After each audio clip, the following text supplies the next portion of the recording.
Good evening, everyone, and welcome to another match in the Highway to the Threemus Zone. Tonight we have bigdunka versus DShmoo of the Cactuar group, and we're here with a restreamer team of Gundam Pilot Spaz on tracking, Ground Flyer bringing you the restream, and Microcorgs as my co-commentator. How's it going tonight, Corgs? It's going well. I'm very excited to be calling this race with you tonight, and to see what these two skilled runners can do with this set of objectives that we have out in front of us. Yeah, it looks like our random objectives tonight are unlock the pass door in Troya, complete the giant of Babel, and defeat the boss of Lower Babel. So we have a little bit of variety. We do, despite two of the objectives having Babel in the name. They're in quite different parts of the game and require different items to get there. You know, and I can't help but notice none of these objectives require moon access, so we may see a completely haunted moon tonight. That is very possible, though. I guess if you are doing the giant, you will have the darkness crystal, but yeah, they might just do that and never set foot on the moon. We got some big stakes tonight too. Bigdunka coming in with 2 losses, so has already been his fate is sealed as far as the hook versus magma route goes. Bigdunka will be doing the hook route, but DShmoo still has a chance here to get into that easier time in the magma route. Yep, going to 2-1. We'll go to the magma, and I'm still I'm a little hazy on the complete details. It's just that more people from magma will be making the next round than from hook. So yes, it is the more desirable path if you don't go 3-0. Now we do have a Dark Knight Cecil start for our players tonight, so they're either going to have to use some basic strategies to get around the fact that they will have Cecil agility anchoring, or ditch him. What do you think of these players? What do you think they're going to do here? Well, for me, it would really require on how early I saw some good Cecil weapons. I haven't been tracking my own races, but it almost feels 50-50 when there's a Cecil in the seed, whether he makes it along to the end or not. And it really is, do I see an X-Cal? Do I see a Crystal Sword? Those are just about definitely yeses. Otherwise, it's a decision, especially if there's lots of other heavy hitters on the team.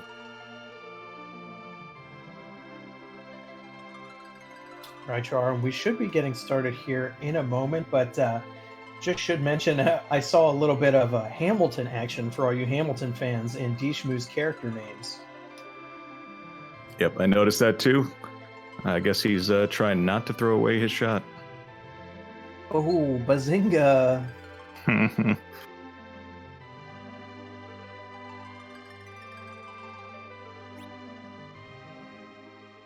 Curious to see what the starting key item is going to be, and I guess we're about to find out.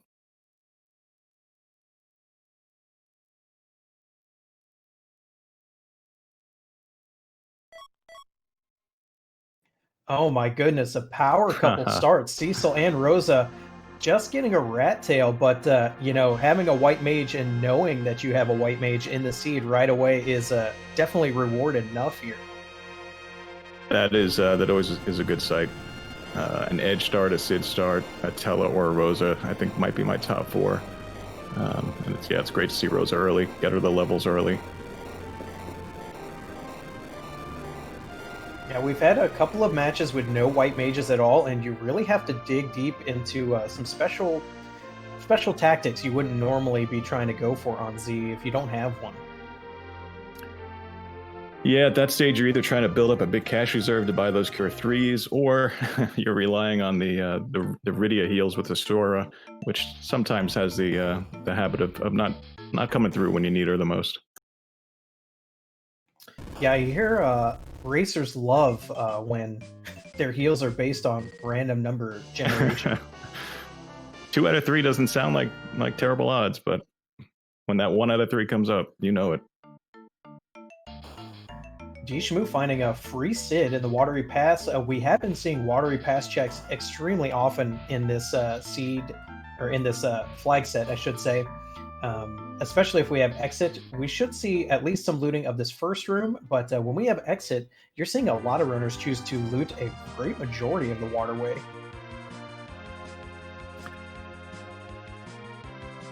Yeah, it does pretty much come down to whether you have that quick way out, because yeah, you wouldn't want to walk through a few more rooms without having the exit.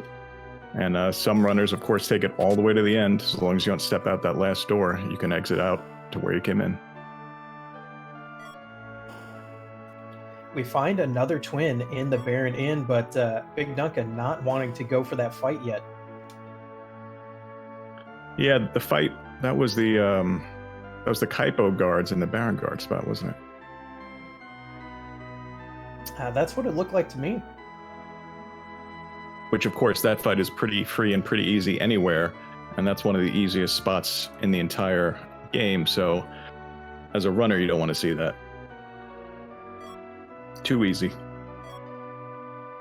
We see some pretty standard openers here, both players trying to get kind of loot starved. We're seeing that a lot in this tournament because the T-Wadish flags makes it so you really can't pass up these easy treasure chests, especially if you don't have characters like Yang who are not as equipment dependent. We do see Yang, who I believe was picked up in Mysidia along with the twin. Yeah, I don't think I've seen a Thunderclaw yet, and that is the one you want to see when you have an early Yang. Really, any of the claws, they all have their own special uses, but Thunder is going to hit the most boss weaknesses. Thunder, yeah. And speaking of the characters you want to see at the beginning of the seed, there's a free Tella in Damcian. That's going to really help out as far as utility goes. I don't know who coined the phrase, but yeah, speaking of utility, someone refers to that character as the Swiss Army knife of the game. It might be an invent quote, I'm not sure, but it is very true, especially once you complete ordeals and unlock the full spells. Yeah, and with a Dark Knight Cecil start, Ordeals is definitely looking like a good play. Whether or not they ditch him later, they're definitely going to want to go there now. Yep. The seed seems to be pushing them in that direction, and all it's going to take is an early Excalibur Crystal to go from a push to just I don't know, a drag. A full-on. We do see another twin on top of Mount Hobbs. That's 3 twins already in the seed.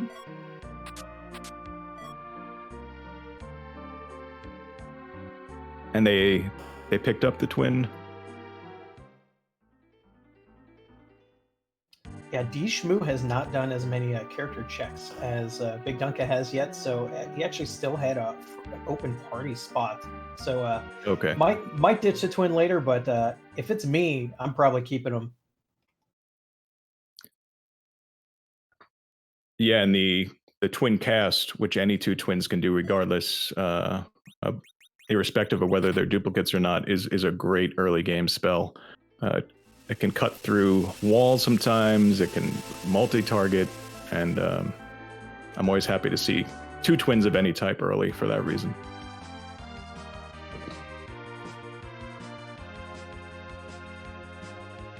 And especially as you're probably going to be wanting to phase Tell out in the mid to late game, and having a Palom in your back pocket to kind of replace him once Palom's spell list fills out is a really good strategy. Yeah, I agree with that, especially the substantially increased mana pool that Palom offers that Tella just can't quite manage.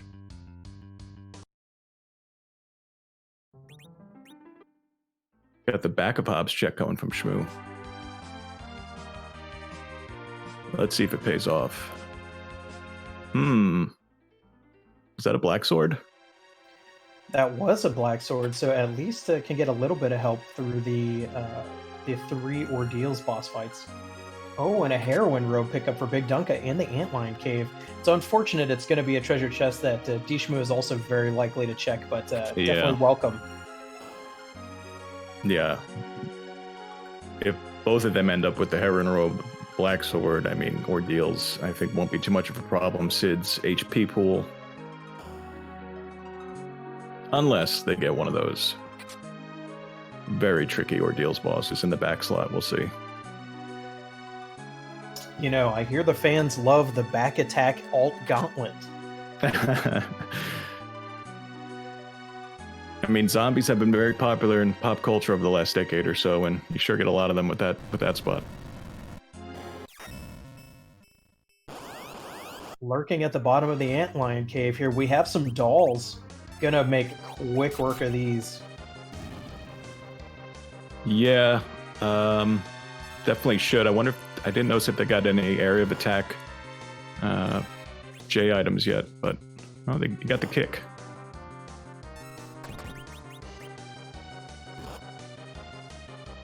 Yeah, and even a Fire 1, I didn't see it multicast, but I think that like a couple of kicks, Dark Swords, and Fire 1s group casted could actually get you through this fight. Yeah, for sure. I just love it when you can throw a quick, like one of the lower tier J items at it and just wipe them out, and you feel like it's a great use of it.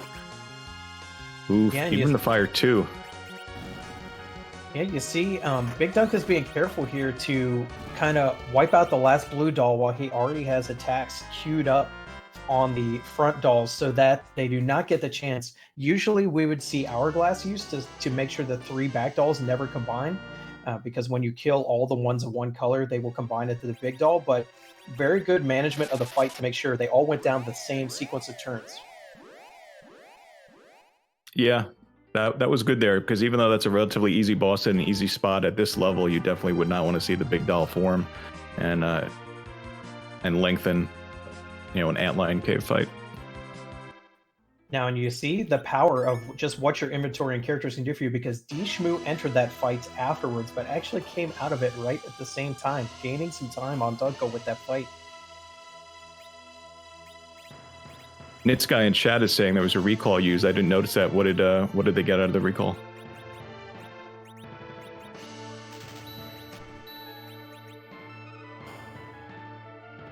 We've definitely seen some lucky recalls during the tournament so far. We saw a multi-week recall in one of the races I commentated, I think 2 weeks ago, and it looks like it was a virus, so definitely happy. That is a strong spell to use on Calburina at Antlion.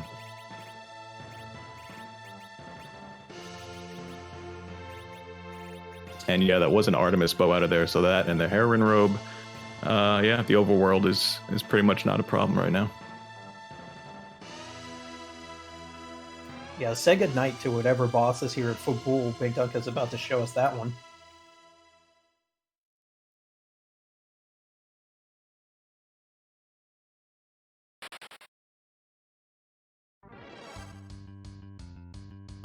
Let's see. Well, DShmoo did some shopping. I was wondering if we'd see a reset, but I guess he'll just deal with his character management. Ooh, spicy 500 damage aim. And that's with iron arrows. Yes. You wear the right clothing and you pull back the right bow, and even a piece of iron can hurt the bad guys pretty severely.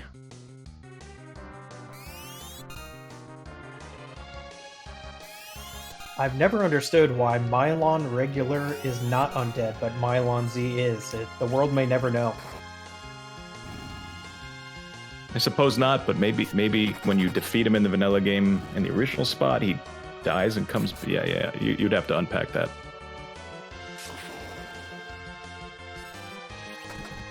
Our tracker Gundam pilot, I think, is going along that logic route with me. Oh, everybody's favorite spoony bard, Edward, on Mount Ordeals. Goodbye.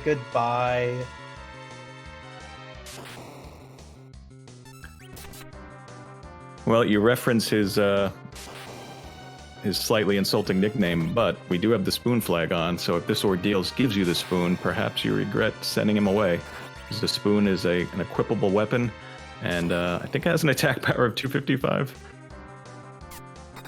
Right you are, and we have seen some... Edward used to be a joke, but then once we added that spoon flag, well, it turns out there are a lot of actually really good Edward strategies for this game, especially very situational, but when you need him, you need him.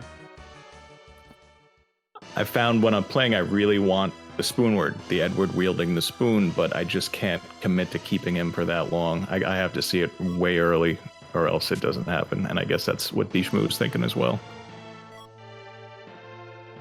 Okay, we get an Earth Crystal from Fabul on Big Dunka's side. That's not a bad pickup. 2 more character checks could replace one of our more underpowered characters, and also there's a trap chest there if you need some even spicier equipment.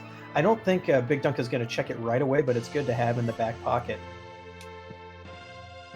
And this could highly influence whether Cecil stays around for the duration of the seed. Is there a holy sword lurking in that treasury?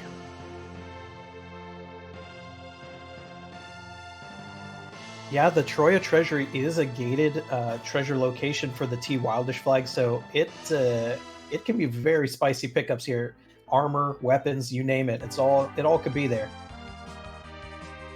It could be a crystal sword. It could be back-to-back crystal swords, and I think I've seen on some of the races 3 crystal swords, which at that point just become money. Meanwhile, DShmoo's fighting a CPU on the first bridge spot, the Vanilla Mylon spot.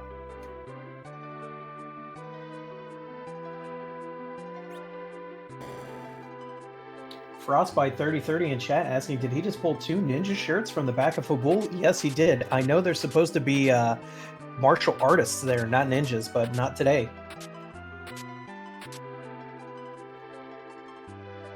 Zeus Gauntlet and Rune Axe and White Shirt in the Troya Armory. What a magnificent harvest. Sid just became a way better contributor. I'd be really happy with that, despite the lack of a holy weapon. But yeah, that feels good getting that. Yeah, I mean, with so far what our runners have found already, this is definitely rest in peace to the overworld.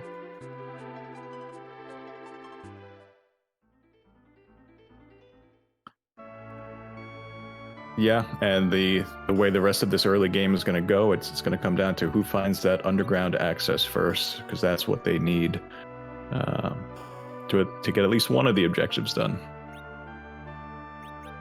Chat playing Rate That Armory. I'm going to call it 17 out of 17. Why not?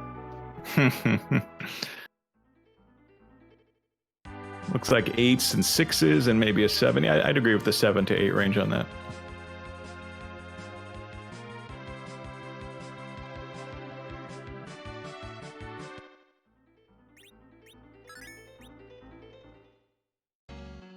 Big Dunka deciding to also go to Ordeals. This is not a surprise. It was inevitable.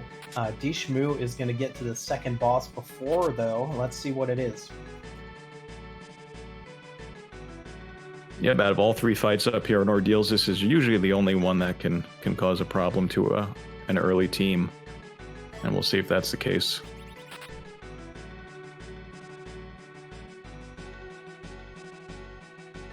Big Dunka also wanting nothing to do with Edward, and interesting to note, if you're not familiar with this tournament's flag set, or intimately familiar as these players are, there's no recall in characters. You cannot go to Mysidia to get them back. We have the buy flag on. Once they're gone forever, unless you find another copy. Yeah, you better be sure when you say no to a character. That's why you see, I think, a lot of players reset out of the sometimes the Watery Pass or Mysidia just to kind of keep those characters in reserve if they're not sure if they want them yet. But on Ordeals, generally, you're making that decision on the spot.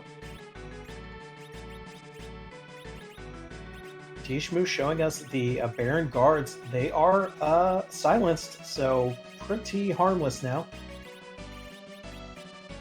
Yep, we know the location of both relatively free guard fights. One is guarding the first spot at Baron Inn, and here's the other. So they're not on the moon. They're not in the Giant. And Big Dunka is carrying a Rune Axe from the Troya Treasury. DShmoo does not have that, so Big Dunka is going to gain some definite time in that fight. And it'll be maybe 4-shotting each guard with Sid with that weapon. Yeah, I think we might see a pass here. A high 5 and a pass. We'll see.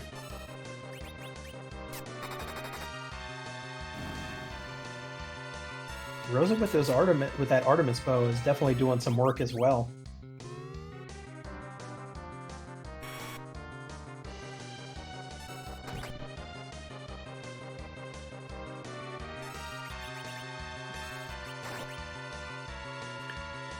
DShmoo going for trying rolling the dice with recall. I don't think it's been successful yet.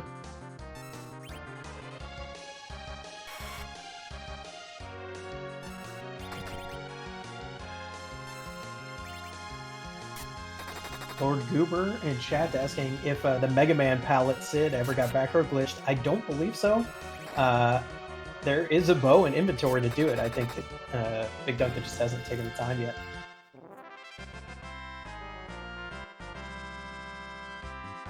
All right, here it comes. Dunca's through the first one. Let's see how much quicker he can get through those guards.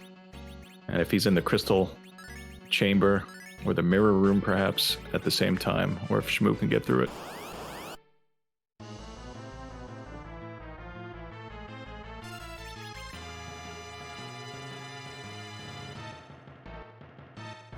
And we get everybody's favorite item, the hook from Ordeals here. Our runner's not going to be happy to see that, but they do have the party to take it, so not the worst situation they're in. They could do it. The question is, will they take the time to check either Baron or, in this case, Tower of Zot with that Earth Crystal to search for a quicker way through with the Magma Key? Always a decision to make. But as you point out, if you're feeling confident, perhaps you dive hook just to try to get down there quicker as your opponent is checking, say, Zot. Yeah, and I can definitely see our players diverging here because bigdunka seems to be playing a little bit more aggressively. Did not save in between the bosses here or Ordeals, once again gaining some time. It'd be interesting to see who feels confident enough to dive that first. I'm definitely rooting for that divergence. That would be fun to see. See if the Zot play works out versus the hook. And chat pointing out that bigdunka life glitched one of those Baron guards because they do not have the boss bit, and you can do that little extra glitch to gain some extra experience. I think he got 6k experience out of that. Yeah, it's not nothing. Here at the beginning of the game, it doesn't take much before you can start to get your spell list filled out and start to make your mages a little more useful.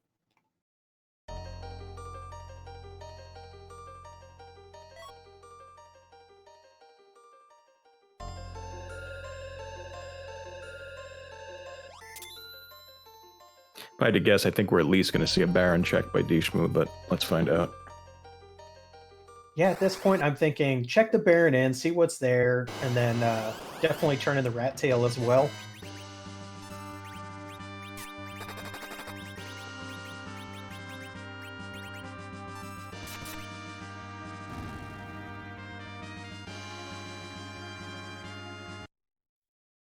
Dunka electing to move the Rune Axe to Cecil in the middle slot there. Not too shabby. If he's going to be your agility anchor anyways, you may as well get his accuracy up. Right, especially for axes, which have which are great items, but their one drawback is they have low accuracy. So you put a character in the middle, and they gain I forgot the exact number, but they do gain a bonus to their accuracy, get more hits in. Yeah, under the hood, Final Fantasy IV uses like a multiple damage roll system where attacks use basically multiple times roll to see if they hit you and the damage range. So actually, accuracy deals a much higher basically roll and total damage output in this game than you would think just from the hit to miss ratio. Yeah, it took me a while to wrap my head around that, but it's a good thing to know if you're racing competitively. I don't know if you noticed, the Fabul shop was pretty good. We had cabins, we had Starveils, and Thor Rages. Cabins have kind of been hiding in this in these races so far, although a lot of players are opting not to use them if they're kind of playing their agility shenanigans right. They don't want to get their anchors leveled up too much, so cabins bring your characters back to life and tents do not. So we've seen a lot of tent favoring so far in this tournament. Yeah, I've definitely been buying fewer in my own. Maybe 1, 2, or 3 just for that when you need the full heal, but yeah, you're right. Sometimes you have a character down and you want them to stay down.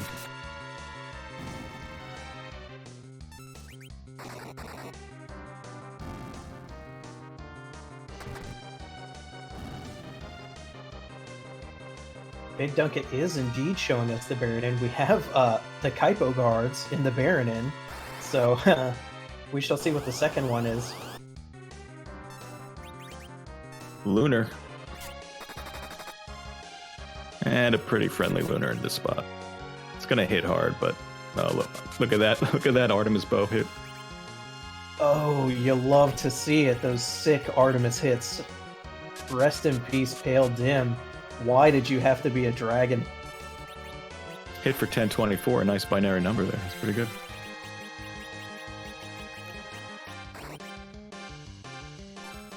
And using Tele with the virus, because Pale Dim resists any elemental damage, so Virus and Quaker, the spells you kind of want to use against a Pale Dim.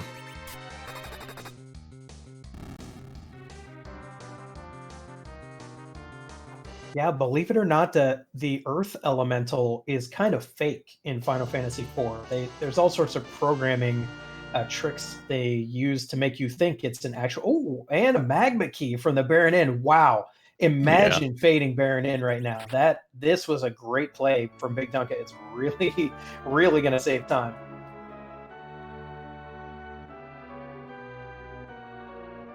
Meanwhile, DShmoo got his Earth Crystal, and we'll see if he at least checks Treasury. I would guess he would, and then would he make the play of going up Zot? Which could be a dead end. I think at this point, you've got to check that Baronin. It's such a quick check, especially if the bosses are friendly, which it turns out they were. Yeah, and especially post ordeals with your Paladin Cecil and your well-geared Rosa. I wouldn't be able to find a reason not to do that.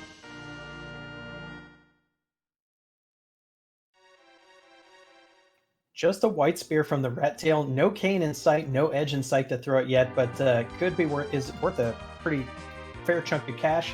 And hello, raid from RPG Limit Break. All you free Enterprise lovers, welcome to this race in progress between Big Dunka and DShmoo. Welcome. Hope that first match was exciting, went well. This one is off to a good start. Potential hook route, but we just had Big Dunka check the Baronin, and that was the Magma Key, though he is going to make use of at least part of the hook route to at least do some shopping at it, I think. Yeah, always check your free characters, and as I like to say, never skip Cave of Blana shop. It is juicy, like 9/10 of the time. Yeah, it's a must. I think it's guaranteed, I believe, to have 2 tier 5 items, which could be things like Bacchus Hourglass Siren, and those are things that will greatly speed up your run if you use them in the right spot. For those of you joining us, DShmoo is fighting for his spot in the Magma route of the tournament. Only needs this win to get there. They are in the Cactuar group. The other 2 players in this group are Dr. Cossack and Actual JP, and it has been tough competition. It certainly has, and even though Big Dunka is definitely going to the hook route after this race, I would imagine he really wants a win, because I was checking out the Cactuar group. Am I saying that right? And his 2 losses were by just a couple minutes here and there, and my guess is he was probably in his Z fight when those duns came in. So I think he is itching for a win. He's such a good runner. To suffer 2 losses is surprising. And look where DShmoo's going. Oh my goodness. Fading Baronin is going to end up really costing DShmoo here. Unless this is Pass or Darkness, or perhaps one of the parts of the Legend Sword. I guess alternatively, if this indeed say this is Darkness, and the nice thing about doing Zot is you get an express ride right back to Baron. So if it's the right item, this could actually do a little slingshot. And we see DShmoo taking this Flame Dog chest fight.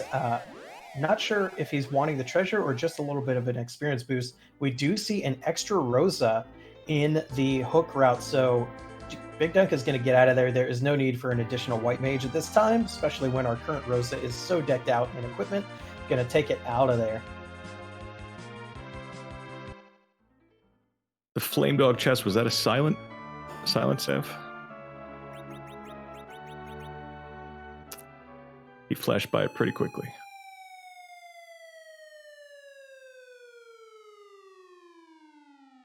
Yeah, getting confirmation. Silent staff.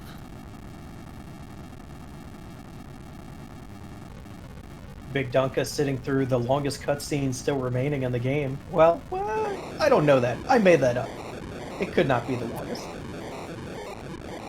It is sometimes an annoyingly long one because I find after I use the magma key, especially if I'm playing with sound off, nothing's happening for a while, and I have to ask myself, did I actually hit the button? And then, of course, you start to see the rumble.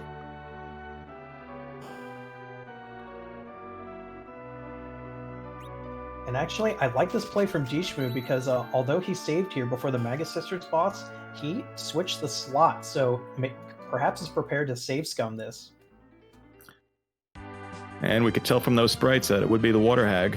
I think we'd see 3 blue robes if that were the gauntlet. So free spot here. All of these free bosses where we don't need free bosses to be. So cruel. Oh boy. We could be heading toward a required giant perhaps, or maybe that's going to be their straightest path through with what could be 2 very challenging bosses. Yeah, you know, you really do hate to see all these easy bosses. It's at this point, I'm actually getting nervous already about what could be lurking in the giant.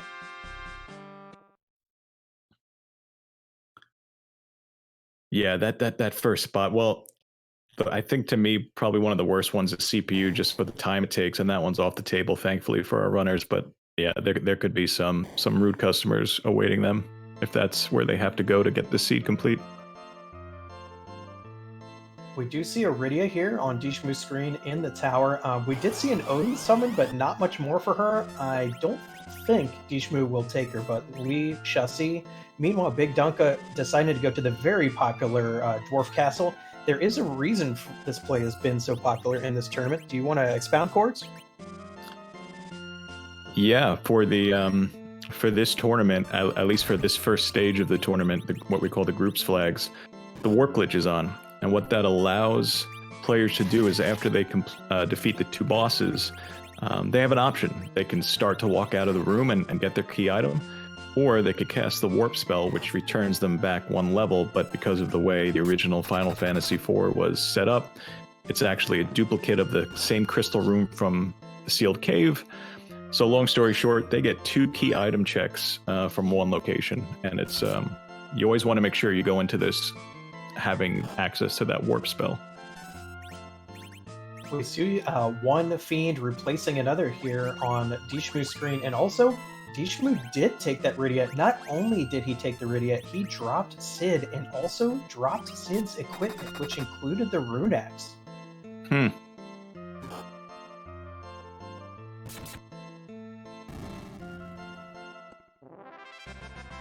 Maybe thinking about a slingshot of Rydia. But yeah, I would keep the rune axe. I don't know if that was intentional or sometimes I quickly dismiss someone without realizing what they have. It may be that he had 2 and Cecil also has one, in which case there's no point in having the other, except for money, of course. Yeah.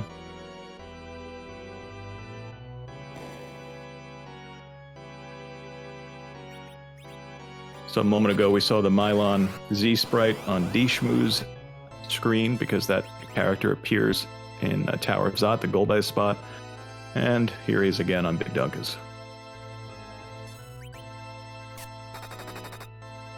Not too shabby. There is no deep ravine to fall into, and I can't imagine. Oh my goodness. Sick print from Rosa.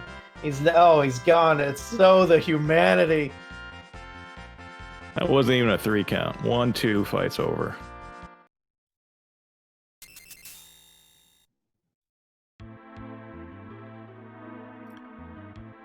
The Rubicon fight not going as easily on DShmoo's side.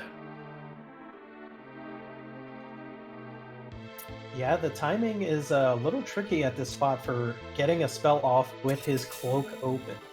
Ooh, yep, and that one was with closed cloak. Those green numbers mean that Rubicon's getting healed.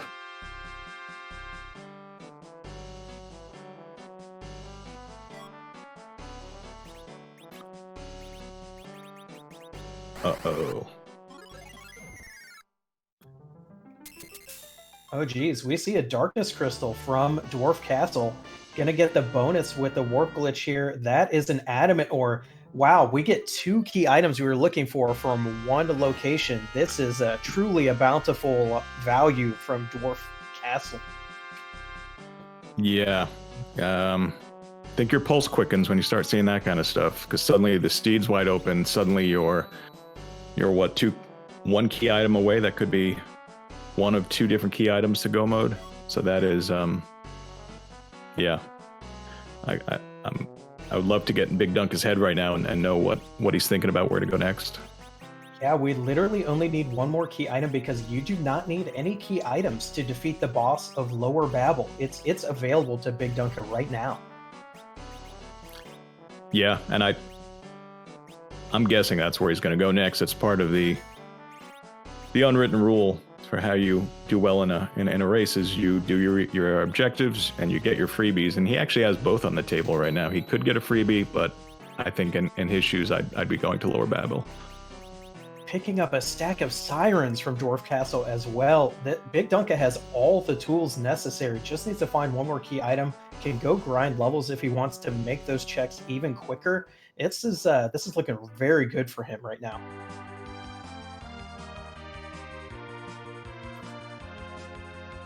It sure is. What did DShmoo get through Zot? Baron Key.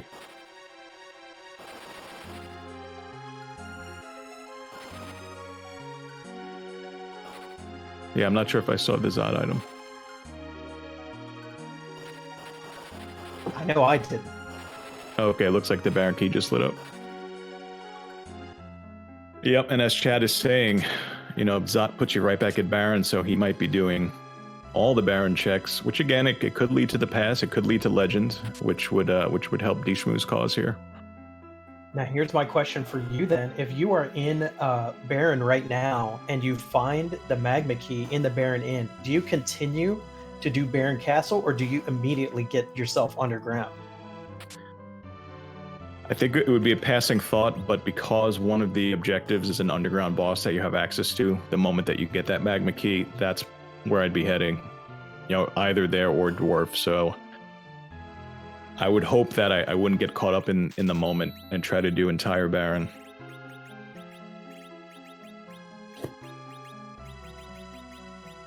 We do find a light sword for sale in the Feymarch shop. That's going to help Cecil out. Yep, first holy weapon spotted. The weakest of the 3, but not bad at all. Get some good gear on Cecil and get him berserked. Whoa, whoa, whoa. That's a big note from Dipcom. We don't want to see that. That was Bahamut and Dark Knight Cecil in the Feymarch bosses spots. Very super rude. We'll not be seeing those unless they're necessary, I would think, today. I don't know if I'd be wrong to do it. I might be tempted to take the Bahamut, just throw up some walls and but yeah, no, that Dark Knight there is going to be hitting for a lot.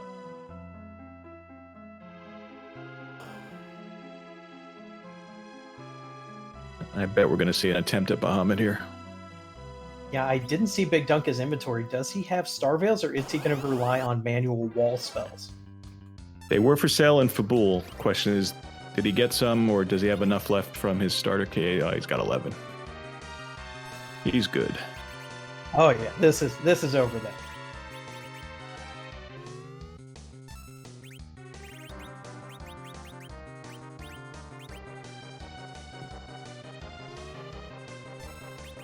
I don't know the exact number, but that Dark Knight in the Leviathan spot, is that going to hit for over 1K?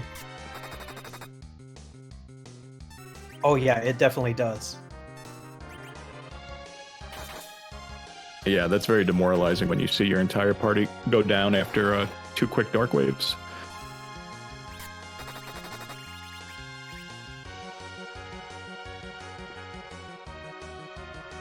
DShmoo is about to find the magma key, so I am very, very interested in what his choice will be after that pickup. Yep, it could be the difference between a chance at winning and a divergence that ends up not being the right play. We'll see what he chooses. Meanwhile, bigdunka got the full reflect onto that Bahamut quad 9.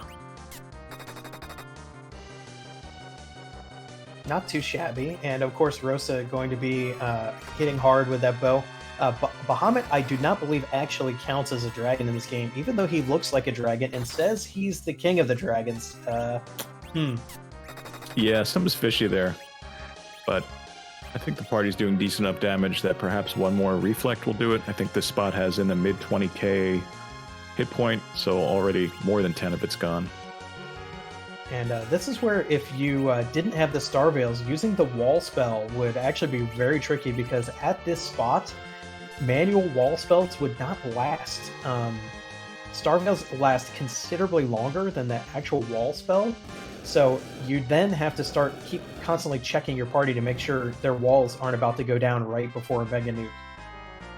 There goes Bahamut. Yeah, you're absolutely right. You'd be picking who lives and who doesn't in that case.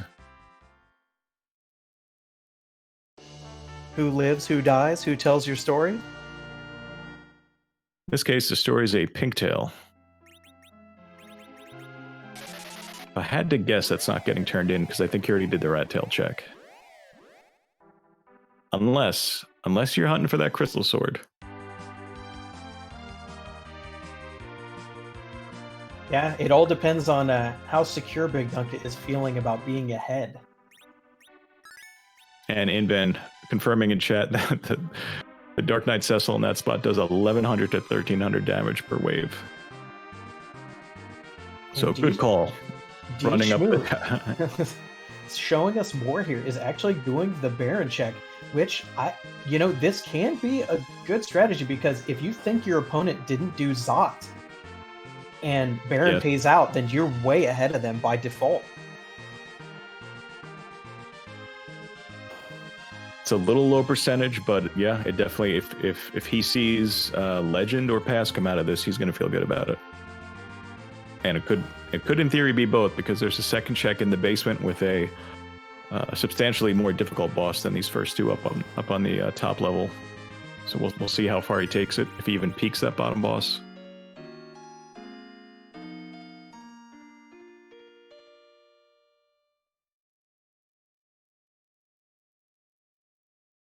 We do find the Leviathan that we saw at the beginning of the game here for the first boss and Baron. Not going to be too big of an issue. Not at all. Not for this team. We're about to get our first look at the boss at the top of the tower. There are some free bosses left. Let's see if this is one of them. I can't believe it. Speaking of free bosses, there are two at the top of the tower, and but they only have to fight one. And we have a Cecil, so we can even do it the game intended way. Yep, we are, I think, about to see a mild expression of pain expressed by the Karate Man.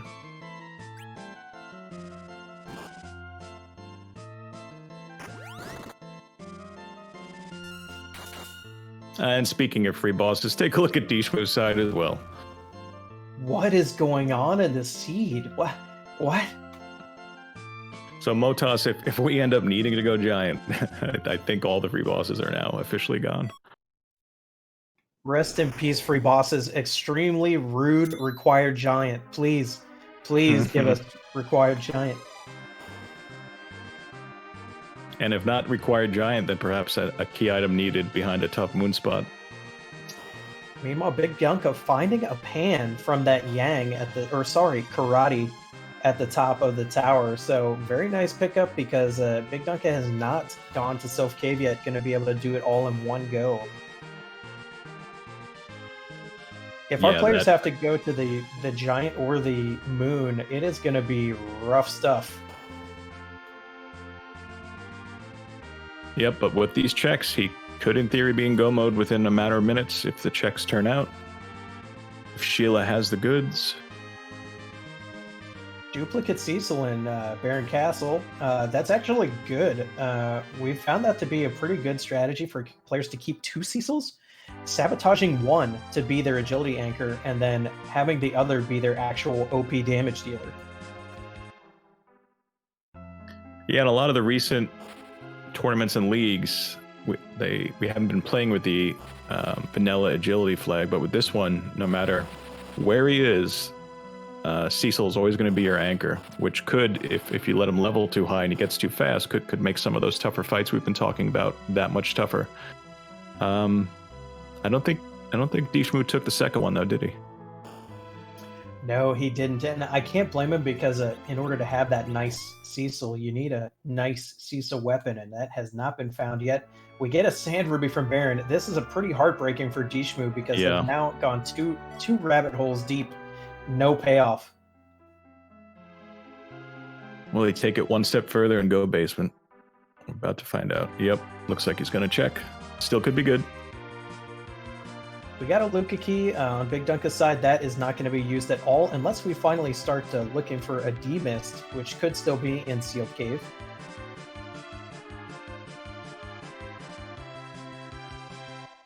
So it's funny, bigdunka found that I've been using bigdunka's tracker, and when you use his tracker and you do the warp glitch, or when you do Dwarf Castle, it says warp glitch yes or no. And if you hit yes, it'll make it so that the Luca key does not get referenced on his tracker. But when I do that and I haven't found D-Mist yet, I hit no as if I hadn't done it, just to remind myself that there is that slight possibility there might be a D-Mist lurking at that spot. Chat asking who rolled this seed. Typically in this community, the restreamer rolls the seed. In that case, it's Ground Flyer tonight. There are some special occasions, of course, where it's not. We do find Dark Elf on DShmoo's side at the Odin spot. Not pretty good. You can get through that. We do have Twin Harp on bigdunka's side now as well from Sheila. Racking up those key items. That's 10, I believe, or 11 at this point. Was Luca key 10? That might have been 10. Yeah, this Dark Elf here is not bad, especially if you can queue up a week just at the right time, because this Dark Elf has 2 forms, and the second dragon form does not have that boss bit. So I'd be doing my best to get that week to land. Yeah, that's a situation where the developers went, oops, no boss bit. And yeah, I don't think they didn't really have to test it, because in the normal game, you don't have anybody who could usually have anybody who can cast weak, but we do, so. Just some of the fun you get when you randomize a game. You get to discover all these little tricks that you couldn't normally use. It's one of the reasons I think we all keep coming back and playing seed after seed. Yeah, like boss spots with high attack power or high magic power when the boss that's usually there doesn't do any of that. Yeah, when I first started playing, that took me a long I had to wrap my head around that. Yeah, the spot that usually has a mage actually hits hard. With that Leviathan, I didn't notice that pickup. That's nice. Yeah, DShmoo's making good use of Rydia there. I think that was basically the strength of why he kept that Rydia.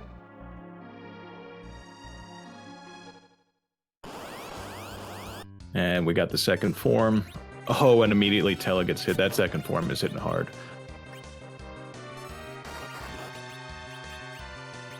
We now have the fans' favorite here once Yang and Rosa go down, so we will fade away here and let you listen to the music. Yep, that's coming up soon, though I will point out we have both forms of the Dark Elf on the screen at once. This is quite the evening, I think.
And that's 2 Xanarkin from Final Fantasy X, and I don't know if there's a Final Fantasy fan out there that does not like this song.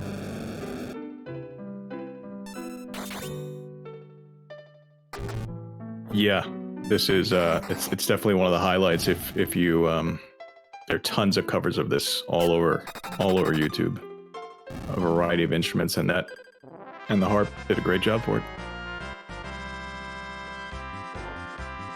While we were listening to music, DShmoo did take a wipe to Dark Elf. I think just had some bad timing on the attacks, and we'll be able to get through it this time. Bigdunka making short work of the Magus sisters. Quick reset there. Maybe thinking twice about taking that fight at that spot, especially with underground access. Yep.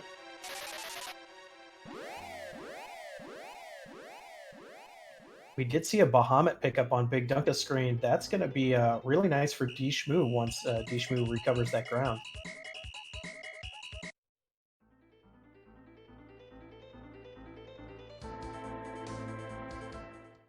So the radio is at Zot. Will...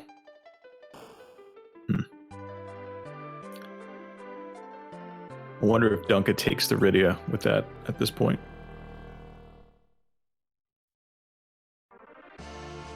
Well, we have Sirens, so Tella isn't strictly necessary anymore. I can maybe see a replacement coming up here with Bigdunka already knowing he has the Bahamut summon. Yeah, that's a good point, especially because we're dealing with vanilla agility. So sometimes you might think, well, I'll keep the Tella. I can get him close to 1,000 hit points, and he can still be a good anchor. But with Cecil in the party, doesn't matter. Yeah, the problem is Bigdunka right now has so much more knowledge than DShmoo does about what's available. So Shmoo is kind of playing catch up here, as both on the checks and on what he knows about what his final party is going to look like.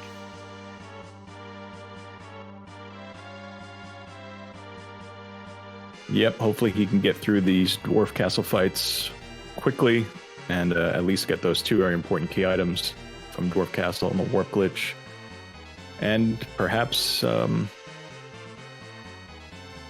make a different choice post that check that helps him catch up a bit. No save from Dunka. No fear.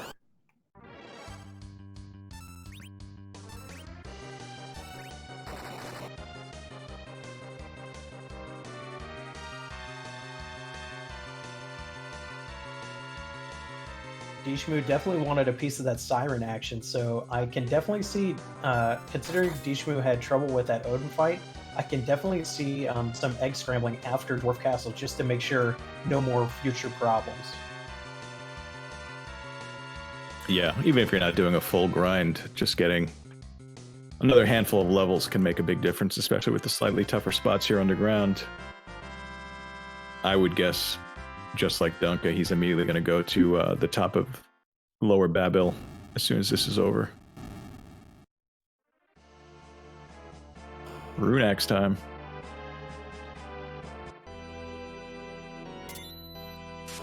So the Rune Axe hits the Mage weakness, and you can see almost 4k on a hit on Asura. I think it would take one more of those, assuming she doesn't get a heal off on herself. And here comes the Berserk. This fight's over. Oh my goodness, almost 5,000 damage.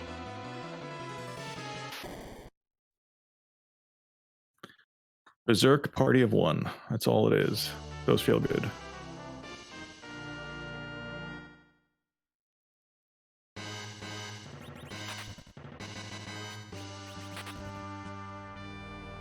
No Rydia.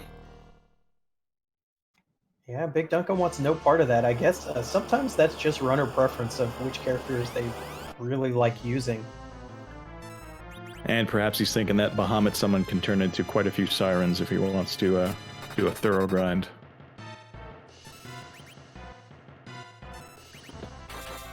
Yeah, with 10 key items, 10 Sirens, that can get you pretty much all the way you need to go. So I think Bigdunka's probably going to use all of them, but not going to have the trouble with this Rubicon spot that DShmoo had, because it just has done more, has more power. Yeah, a little bit of a time save here, definitely by bigdunka.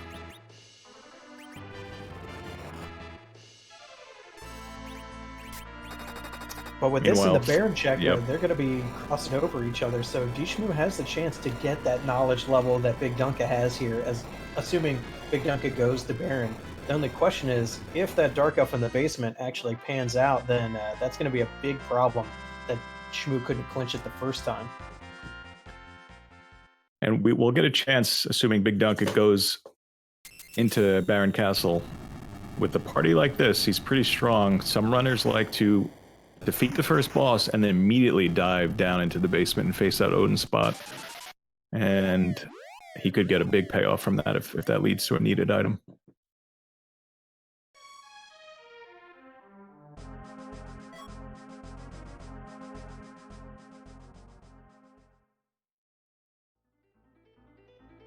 Shmoo getting the valuable pickups here in Dwarf Castle, so he's going to be well on his way to key item parity with bigdunka soon.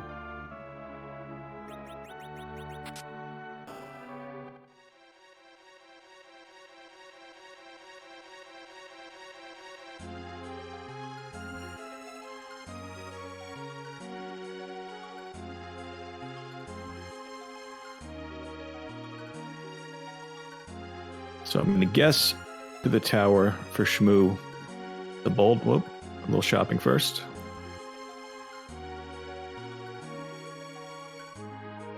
Another one of the valuable underground gated shops. Could have some really important items. Cure 3s, probably not necessary, but he's picking up a few. Always good to have. Oh, looks like we're going to get the fan favorite employment dwarf check.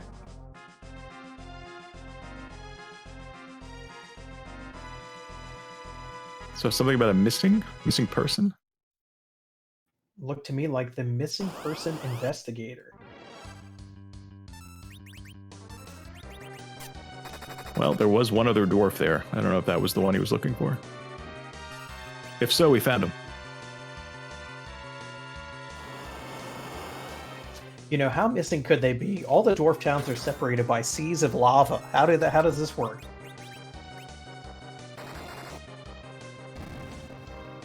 Yeah, there'd have to be some kind of inventive way to get around those. Probably in Tomra somewhere. And right, I love how... Go ahead. I love how the underground dwarf civilization still mirrors the ones on top. You have your castle, you have a town that goes with it. All the kingdoms have it, except Fugul.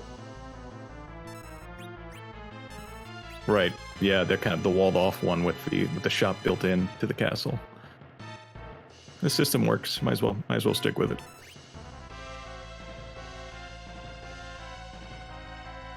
Ooh, nice use of float by DShmoo.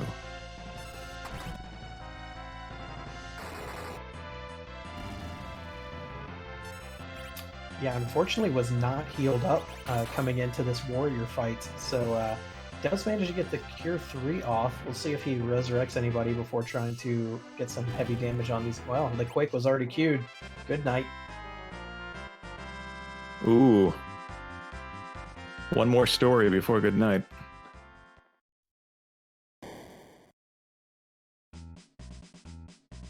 Oh no, not quite enough damage. So this could be, if this turns into an Excal or a Crystal Sword, this could be a little bit of an equalizer for DShmoo.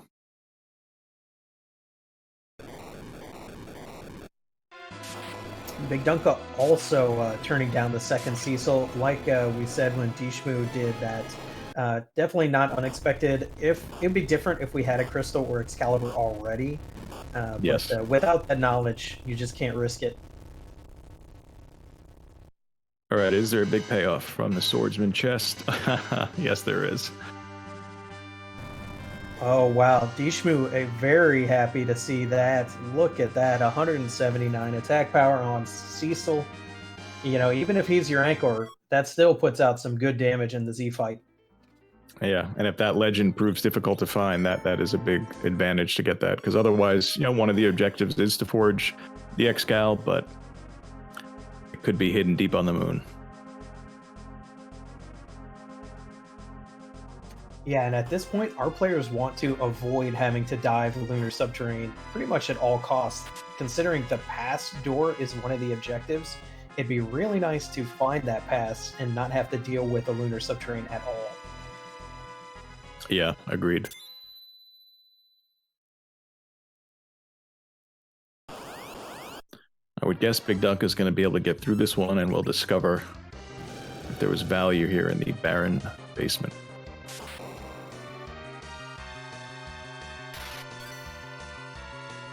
And I hope I just didn't lay the commentator curse on bigdunka.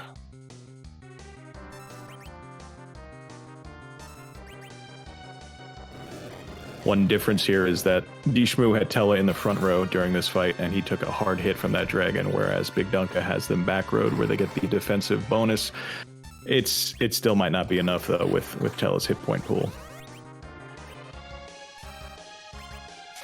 Bigdunka Cecil only has a light sword, but it's still putting in some good work here. Oh yeah, that's right, the light sword.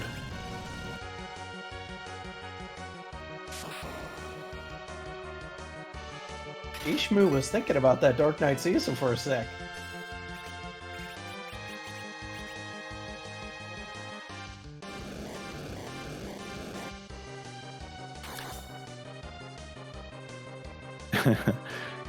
Yeah, and based on the hit point or the attack power that Inbin mentioned earlier, there would be a small chance that his Cecil would survive perhaps one round of the Dark Wave, but definitely not the whole fight.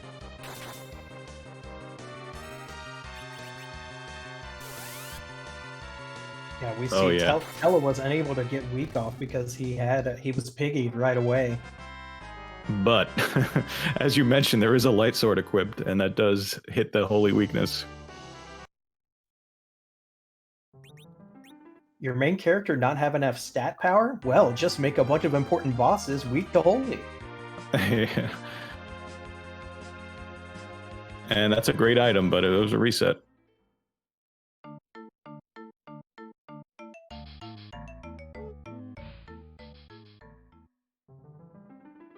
So hopefully for DShmoo's sake, he doesn't go back and try that one again.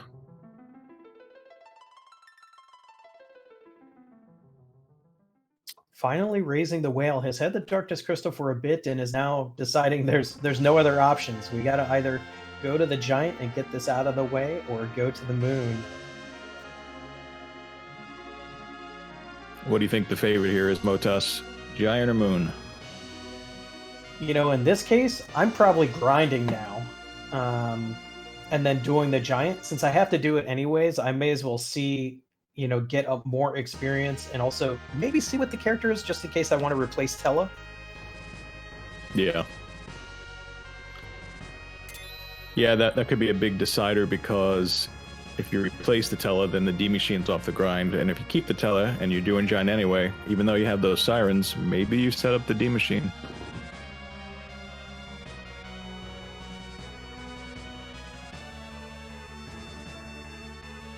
Especially with 10 key items and the fact that this team is already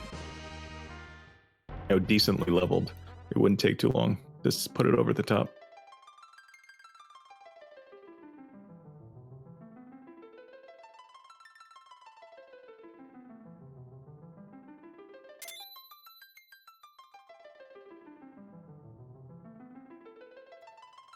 And here on the moon, we find an edge. Oh, where have you been, our whole seed, buddy? He's been waiting far above everyone's head. We haven't seen ninja weapons, have we? Not a one. So that trope holds. If you see a lot of them, you often think you're not going to see an edge, and if you don't see any, well, there's your edge.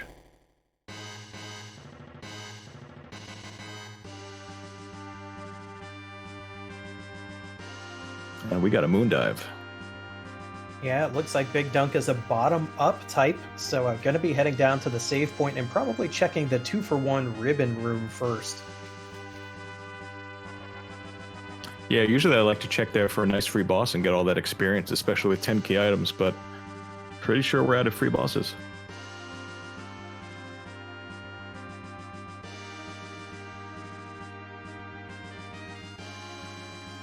Did you happen to notice whether Dunka picked up either a bunch of mute bells or hourglasses? Because that could definitely signal his intentions.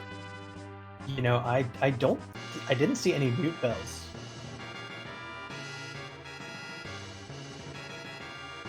With the mute bells, the warlock grind becomes pretty attractive. Because mute, they are spellcasters after all, and the mute takes that away from them.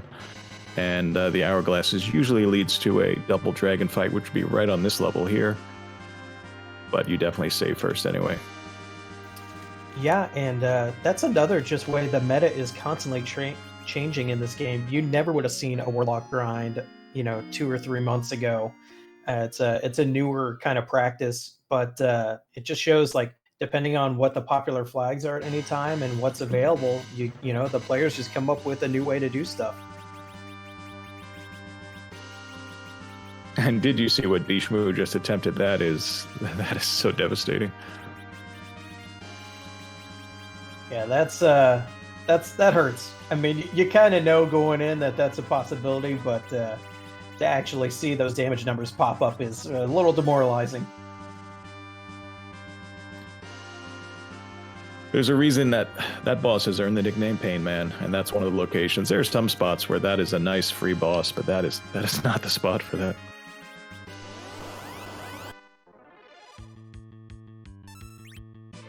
And I think I see that stack of hourglasses on Big Dunka's side. Yeah, and surprisingly, DShmoo has not checked tower first before doing Sylph Cave, perhaps hoping for a tower key or something to kind of up the stakes, but instead it's going to go a little backwards here because we know the pan is at the top of tower, which is a required objective, and I could have got that 3 for.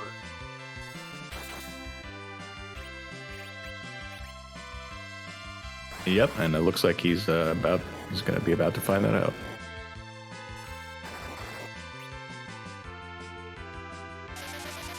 I think it's good though that he's doing this. I mean, it's a little bit of a time loss, but compared to, say, if he decided to check Sheila 1 first, which doesn't require the pan, and then did this, you wouldn't feel great about that. But I don't think he'll mind finding the pan here.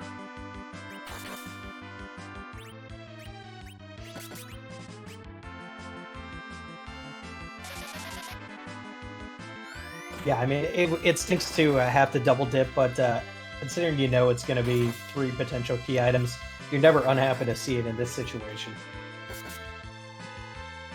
Nope, not when you're still looking for him. You want those quick checks. And I think you'll be very happy to see the free boss at the top of tower, because he does have a Paladin Cecil to activate the AoE script.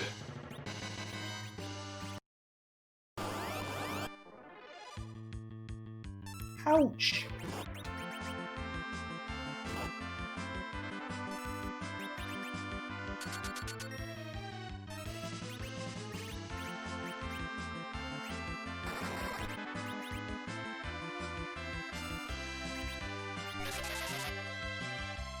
This might be a good time with the grind going on and the retreaded ground here to shout out the folks who are working with me here tonight. Of course, Motos, helping me out with my first gig commentating. Thank you very much. And Ground Flyer doing the restream, and Gundam Pilot. Spaz keeping those symbols for the key items lit up. Yeah, always got to give a shout out to the people behind the scenes, making it easy for us. A lot of times we're concentrated on the action on one side of the screen or another. We might miss a key item or a pickup, and the trackers always have us covered. It's really great. Yeah, no, it makes it very easy to get lost in the excitement of the decisions in the race. So much appreciated.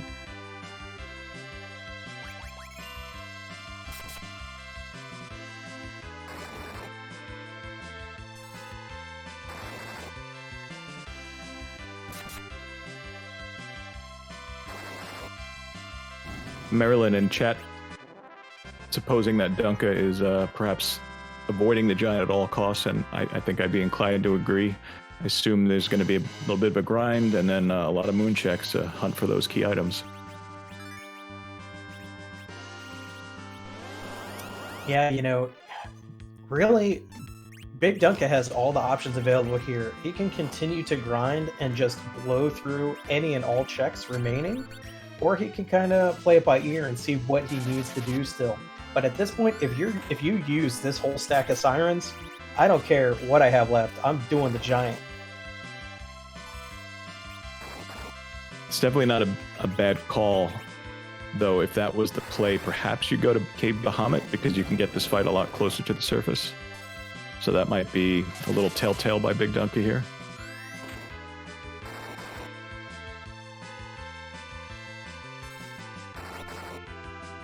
But yeah, I mean, Giant is waiting for you just to complete it and get that number 3 objective checked off.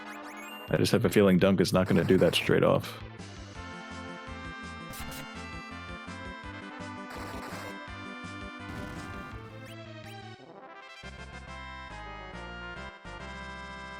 Meanwhile, DShmoo is very close to catching up in the key item count. Is going to be finding the Luca key, going to go to Sheila and get those other turn-ins, including the Twin Harp. Unfortunately, the Twin Harp doesn't give anything we need currently, so that's going to be another rabbit hole for DShmoo to fall into.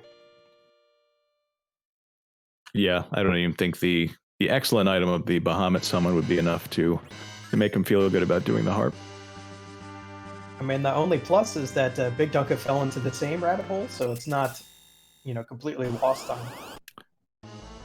It isn't, but obviously DShmoo has no way of knowing, but it would be a nice way for him to gain a little back. And Baka Shinobi in chat, I think, would be thinking the same way I would be thinking in this spot for Big Dunka, is if you find any one of those key items that you need, the legend or the pass, you get it, you get out, and then you go do the giant, and then the seed is yours. And DShmoo had not turned in the rat tail before, so we do get to see both tails turns in. The pink tail revealing only a Dragoon Spear. No canes in sight. There is an edge that could throw it, but at this point, I don't think DShmoo will take that edge either. No, I don't think so. Not for that one toss. Yeah, we haven't seen a single cane ever.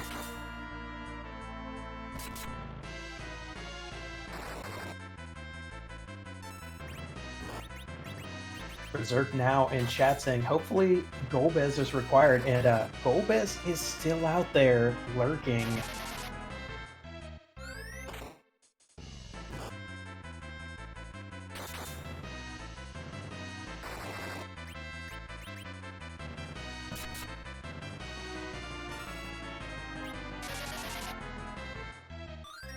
Ooh, a little pause from DShmoo. I wonder if a decision was just made. We do see Mom Bomb on Big Dunka's side. Being in a Moon Boss position, Mom Bomb in the randomizer gets an extra 10,000 HP to kind of make up for the way this phases works, but on the Moon, that's not too big of an issue. No. So that's doesn't even get to explode. This team did not seem to care about any extra HP. 2 big checks coming up. Oh boy. There's the Legend Sword. Oh, that's it. Dunka's getting out of here. Gonna go to the giant. Going to go forge. He's gonna forge first, and then he's gonna go to the giant. Yeah. Did not even fully step out of the doorway. Exit. See ya. So that lunar subterranean strategy really paying off here for Dunka. It's payoff after payoff for Dunka's pathing here.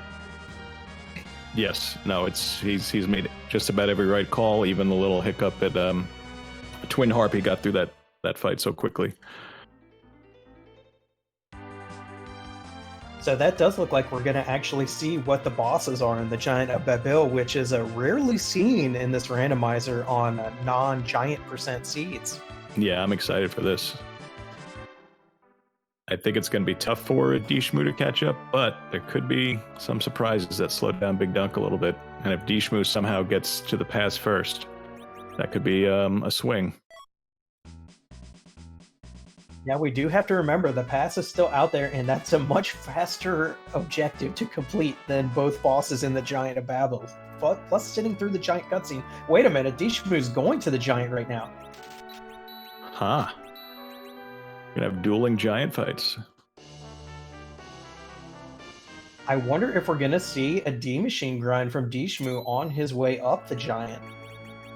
So I didn't notice if he set up the new manipulation that was developed over the past month or so, or if he's going to go with the classic grind chart. And the issue with that is you can't run with these flags. So if you don't get the fight you want, you either have to get through that fight or you reset until you get the fight you want. Yeah, he did not do the manipulation, which requires counting your steps and doing random encounters outside Baron. And that means that DShmoo619 has to get, if he's going to do D machines, he has to get it the first fight and then just reset until he gets it the first fight. He might also be hoping for a doable boss in that first position, since it gives such an extremely high amount of experience with 10 key items, even more. And even though a lot of the free bosses are off the table, there are still plenty of bosses that he could probably take. Yeah, and I mean, we know DShmoo619's hungry for experience. He's fighting this last arm chest. There can't be too much equipment he's looking for it, so it's got to be for EXP. Yeah, he's not going to get too much. I think it's 8,800 from this spot. I mean, what a crystal sword, of course, is the supreme weapon, but he already does have the Excal.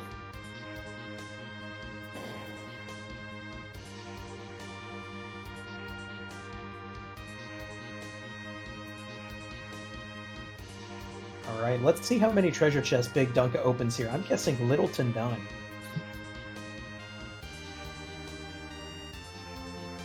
Yeah, chat pointing out Wyvern is still out there.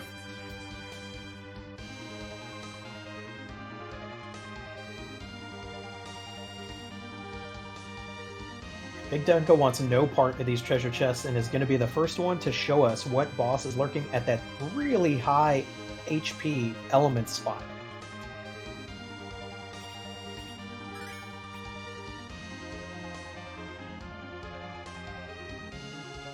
Just a second Dragoon Spear. No canes. Once again, that's not quite the prize.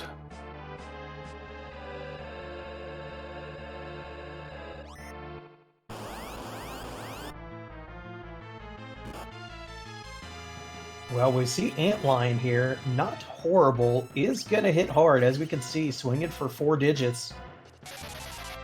Yeah, we're going to need some blinks. Ooh, with the swag slow, you hardly see that.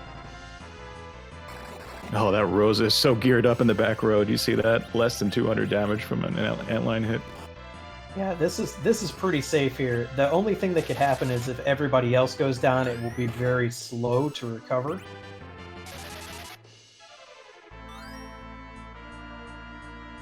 Yeah, going to be dealing with the counters because bigdunka is berserking his characters, but I don't think it's going to be that big of a deal. With look at those hit point totals.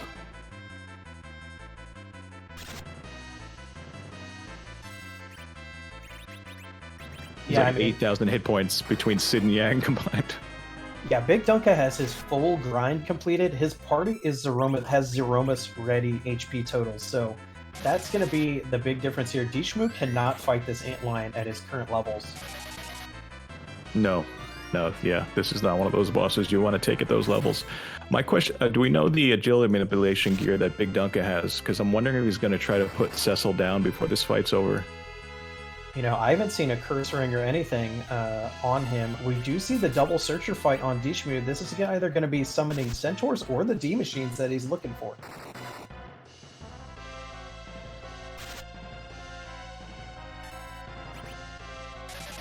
Well, I'm definitely rooting for the D machines for DShmoo619's sake. Get those levels needed to get through this giant.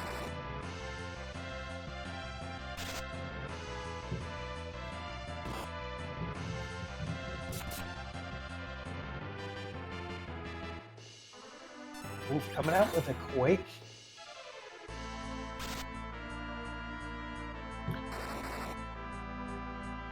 Oh, no.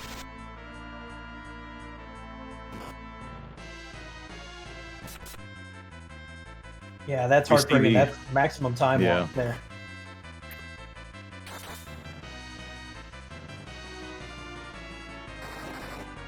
Well, gets a quick second shot at it. I would definitely do the Quake strategy again to get those beamers cleared away as soon as he can.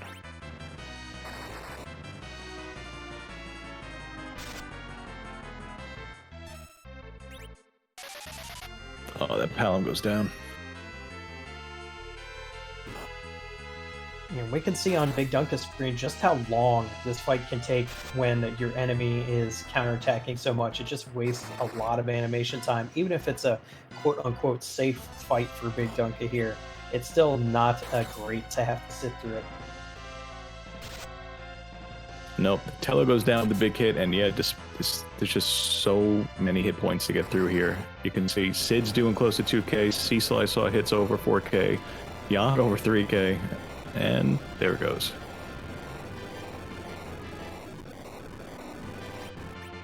And that is the D machines for DShmoo, not too shabby, and has it all set up. So we'll see.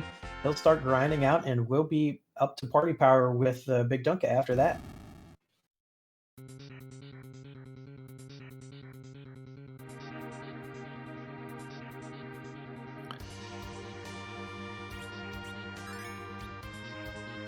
There's been some spots today where bigdunka has not taken the save, but I did not think this would be one of them, and he indeed goes back for the safety save.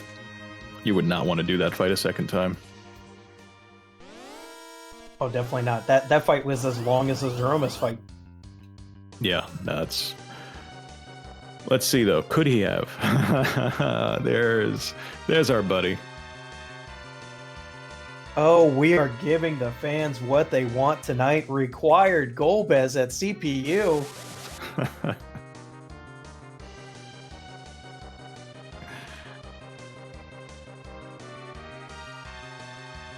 Yeah, there's not much you can do at the beginning of a Golbez fight. You have to wait.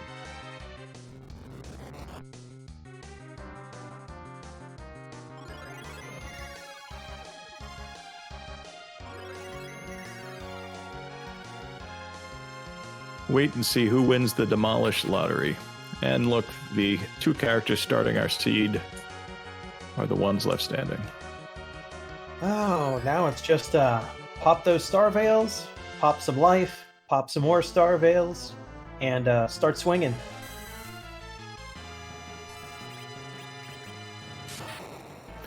Oh boy. Did not win the 50-50. Those are healthy magical hits there.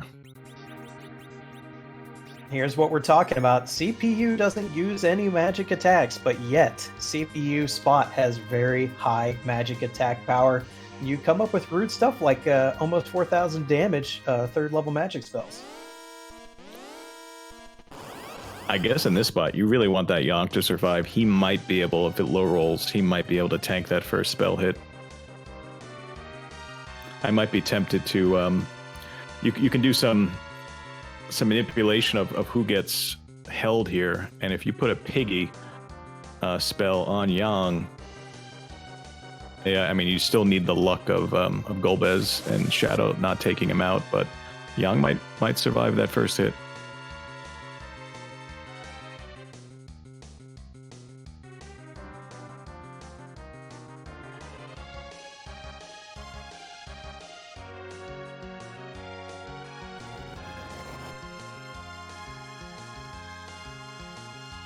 Okay, round 2.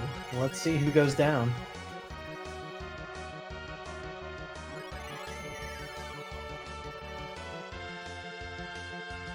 Oh, the same two courses on the menu this time for Shadow.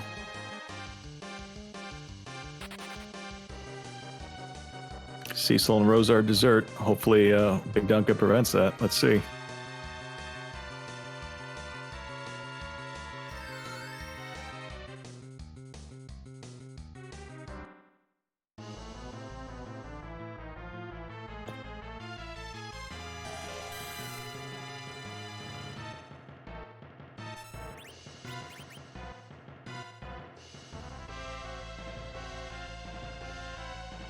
Is there a chance for the Star Veil here? Oh. Am I wrong? Did he not even get a menu popped up before that first virus went off? No, not at all. Not even a menu. It's time to turn that battle speed down, in my opinion. And I think we're running into the dangers of vanilla agility here. Yeah, this Golbez is fast. So chat was saying there was a curse ring and watery pass, and Dunka didn't get it. Does that mean DShmoo did? I guess it must. Yeah, that might turn out to be very fortuitous for DShmoo.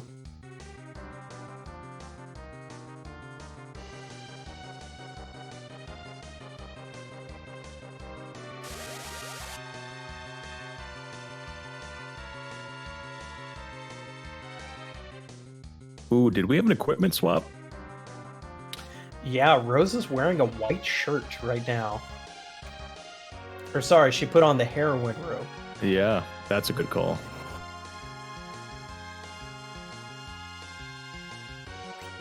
Now we have to see if Shadow once again ignores Rosa during this phase of it.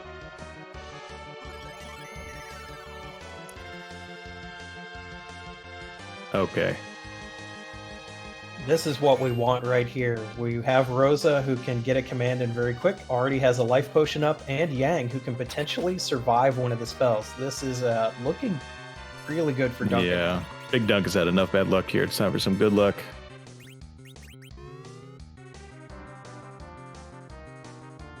Oh, there we go.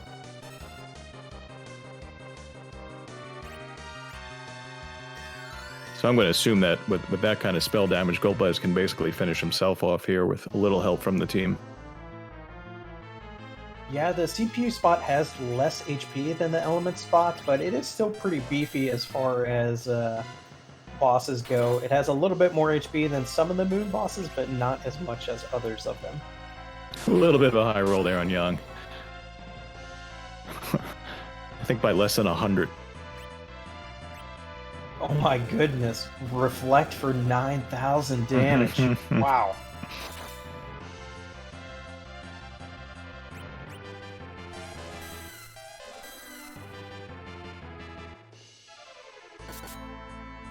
Meanwhile, DShmoo's done with that grind. Level 52 Rosa looking good. I think is ready to take both of these fights now.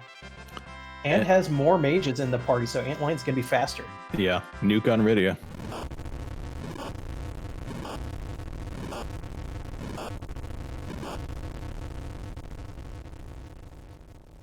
And that's it. Savor this cutscene that we so rarely see in Free Enterprise.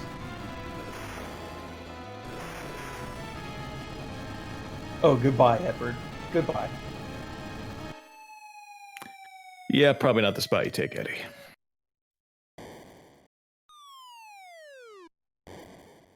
And there's that cutscene you were talking about. The character spinning down through the beautiful blue sky and the white puffy clouds. Into a whale.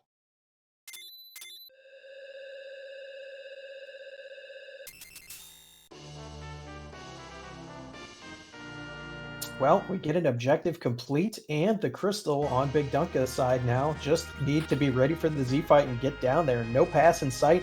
Gonna have to take the long hike. Indeed, we've got several minutes of walking in front of us. Yeah, there's no pass available. Wonder if he's looking for something. He's landing.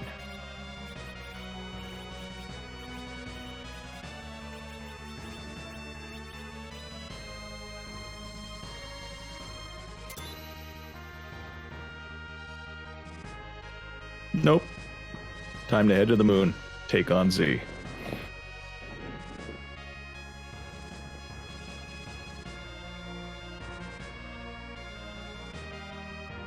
This was an absolutely stunning race for bigdunka. Every single fork in the path played out in Dunka's favor, except for Twin Harp. And, you know, here in Go mode at an hour 26 with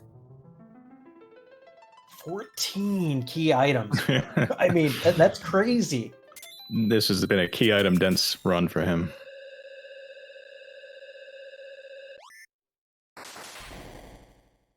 Yeah, Dunka's got to be feeling good about this run compared to his first two, where he had just some close losses. You can play really well in this randomizer and still come up on the short end, but tonight, barring something surprising, I think bigdunka has this one. Yeah, and unfortunately, even if bigdunka does a Z wipe, DShmoo still hasn't been to the moon to find that legend sword. So bigdunka has a very safe margin here in order to take his time. Now he doesn't know this, but he could wipe even probably 2 or 3 times on Z and still manage to pull it out. Yeah, and with those hit point totals, I would be shocked beyond belief if Z could do enough damage to him without taking him out. Yeah, you know, randomizer just going to randomize. DShmoo getting really unlucky on some major rabbit holes within rabbit holes. Really only had trouble with the Odin spot. Otherwise has played a pretty clean seed himself.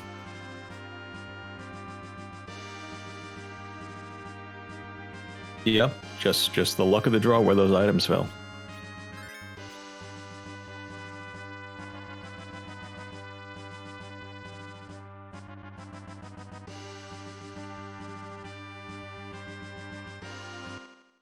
DShmoo getting the bonus prize at the end of the giant, a date with Golbez. It's not a great date. Don't swipe the wrong way. Yeah, on this date, you're the dinner.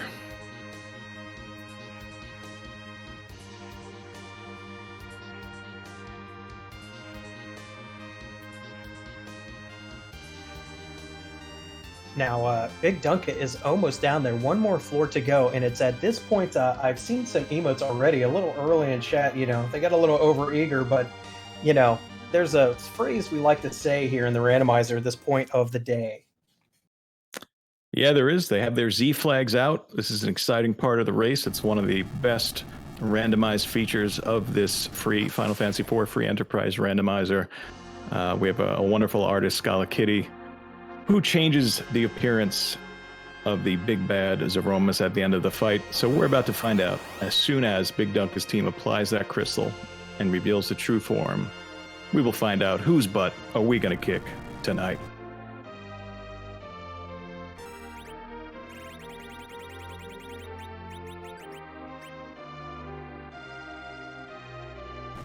You see the crystal come out.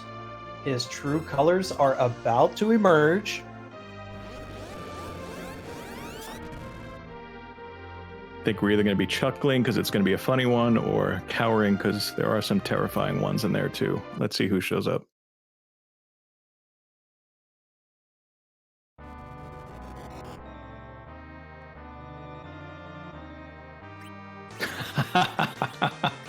That is one of my favorites. Almost... Oh. Temp Jabamas. Today is a final boss. You thought just the missing persons. Well, we found our missing person. He was in the final boss slot of the game the whole time. And the first time I saw this, I definitely appreciated something about the way the sprite is constructed. And it turns out Scala is very happy with how it turned out as well. Look how perfectly those menu boxes line up with the Berserk and the final boss. I think it took her a long time to get that to work right. That's very satisfying. Yeah, it is. And I, for one, I'm a big fan of the more jokey Z sprites myself, so it's good to see one like this. Yeah, I'm a fan unless I wipe multiple times to them, and then the joke starts to wear thin and I get frustrated, but I don't think bigdunka is going to have that issue. Berserk's going out. So many hit points.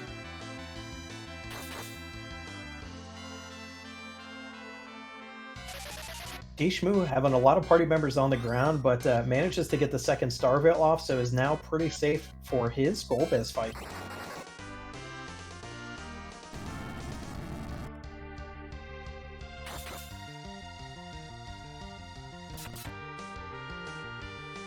Trying to do the math on bigdunka's hits here. Is he getting over 6-7K a round? Let's see. Yeah, definitely.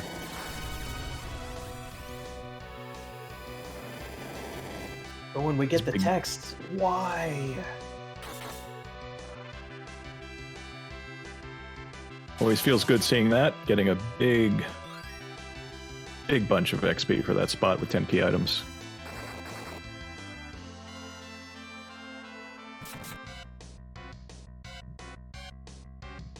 And now the unfortunate thing is, I guess fortunate for DShmoo is DShmoo's only going to have to go down the lunar subterrane once, because his final objective is up there on the moon, although he doesn't know it. And when he gets it, he'll be able to go straight to Threemus rather than diving it twice like bigdunka had to. The issue, though, is he is going to have to forge. Oh, no. So unless he lucks upon the pass... I mean, either way, he's got to go back to Earth, but the pass obviously would be the much better of the two options.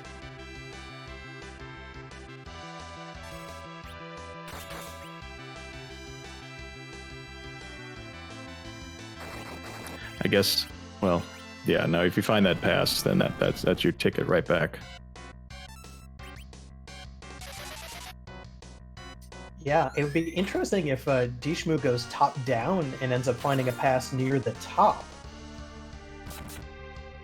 Yeah, that would be largely beneficial and would keep the final outcome much closer.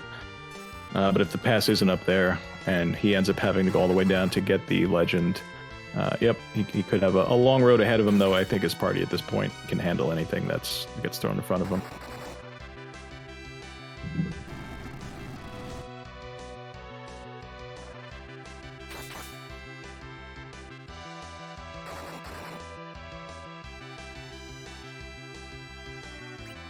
Damage is coming out pretty heavy on bigdunka's side. I can imagine we'll be seeing rocks here soon. Eating another big bang, but the HP is very good. Pretty safe. Yeah, with some parties, you feel the need to do what's called nerfing, where you reduce the power of Big Bang, but not for this party. In fact, Sid and Yang could probably take 2 back-to-back full power Big Bangs and would probably live.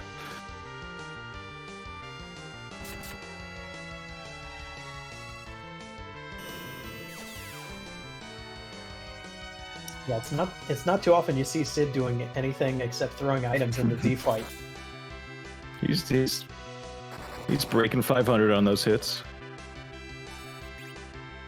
Showing off the axe.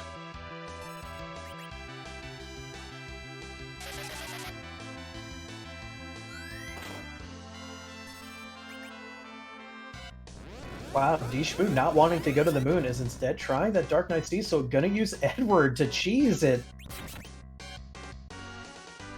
Ooh, can he get to the character in time? Not the first time. The Edward's too low level. Ended up going 4th in his party order. And he got rid of Cecil to bring Edward in.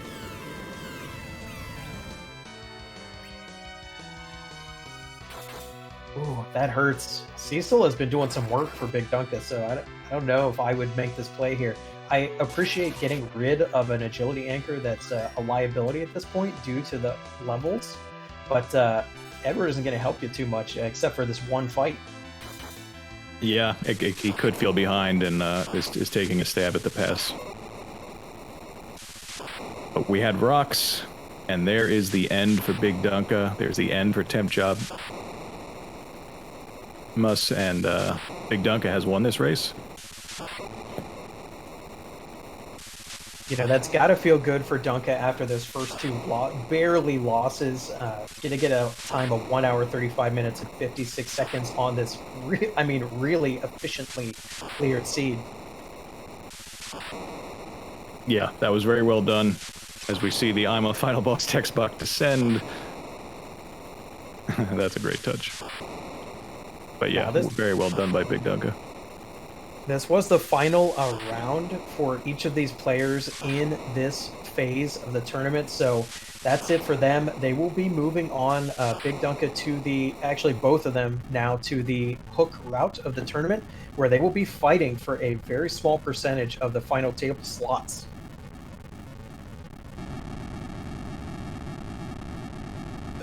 Yep. I'm not sure exactly how all those matches get determined, but I guess that means there is a chance they might face off again. Whoa, wait a minute. That Dark Knight Cecil had the pass. Woo-hoo. But now he's got to deal with Z without that Holy Sword Cecil. Oof, I mean, you got to do what you got to do, but I think DShmoo is probably going to be relying on mostly reflect strats anyway, so maybe thinking, the Cecil's just a liability, so let me ditch him. Yeah, good point. Wow, so even though it appeared that DShmoo was quite a bit behind, actually, he's now about good to go to the Z fight.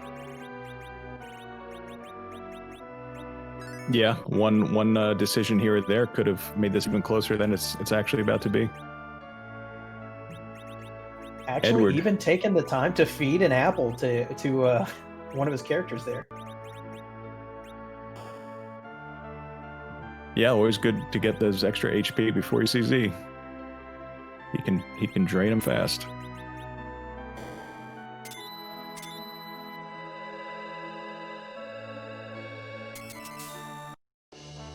Wow, if you had told me 10 minutes ago that DShmoo would be entering the Z fight just a couple of minutes after bigdunka ended it, I wouldn't have believed it. Yeah, what a terrific gamble.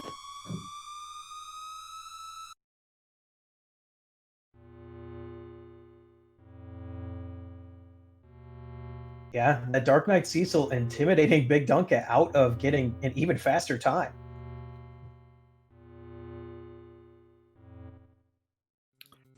Yeah, I guess we can, if we get a chance to speak with bigdunka, we can ask if that was even ever a thought, or just ignored him once he saw who's there.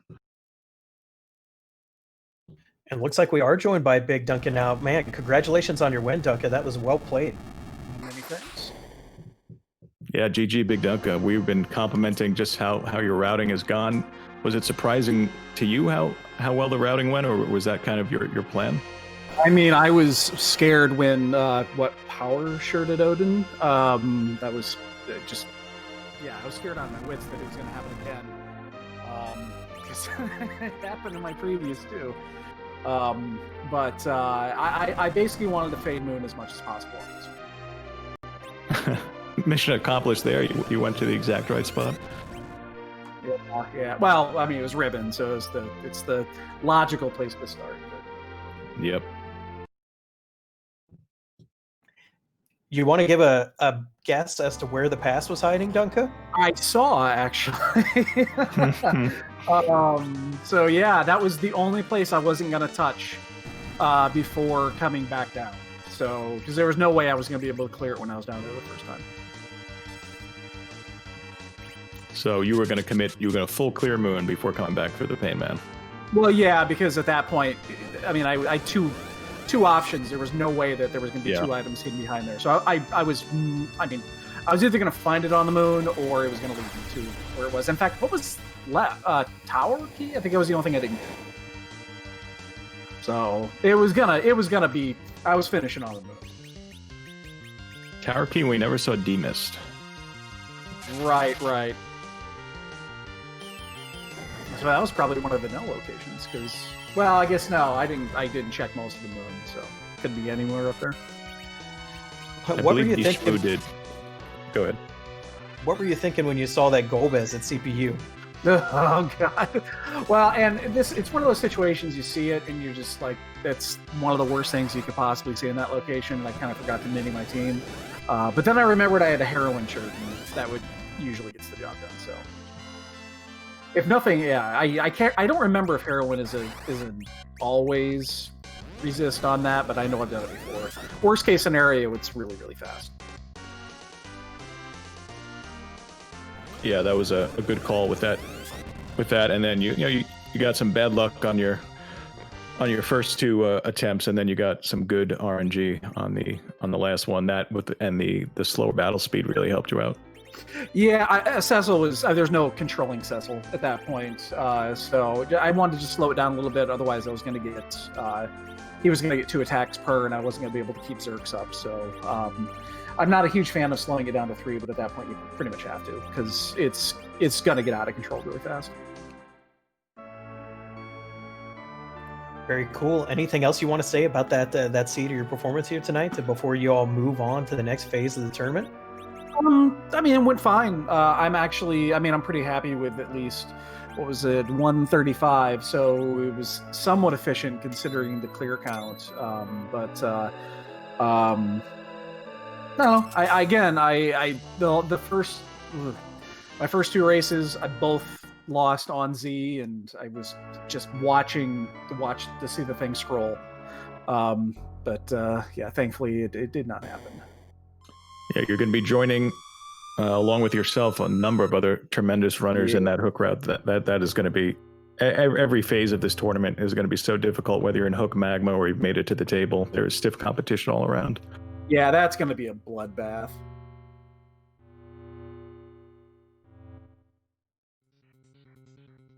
Well, definitely thank you for putting on such a good show. It was a really nice seed to watch and commentate on tonight. Always appreciate you all allowing us to restream your matches for the got up above 200 viewers for you this time. So thank you for putting on a good show for all these people. Yeah, thanks everybody out there. And by the way, I had the biggest belly laugh on that Z Sprite. Yeah. That was great. I have yet to see that one. Yeah, I've seen that a few times, and it's definitely, I think it's in my top 5. I love seeing that guy. I'm still holding out for Ultros. I still have yet to see Ultros, and I'm just waiting. Again, thanks everyone. Appreciate it. Thank you, Duncan. All right. Now we'll return back to the action where DShmoo has taken a wipe to Threemus the first time. I'm gonna definitely ask about that in the interview. It looks like it wasn't quite set up, but it's like second time starts now.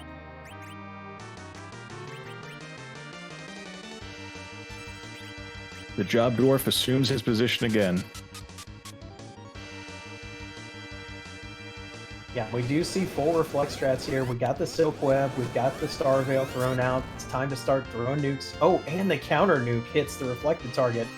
Nice. One of those satisfying things that can happen. 1 in 5 chance. It's nice.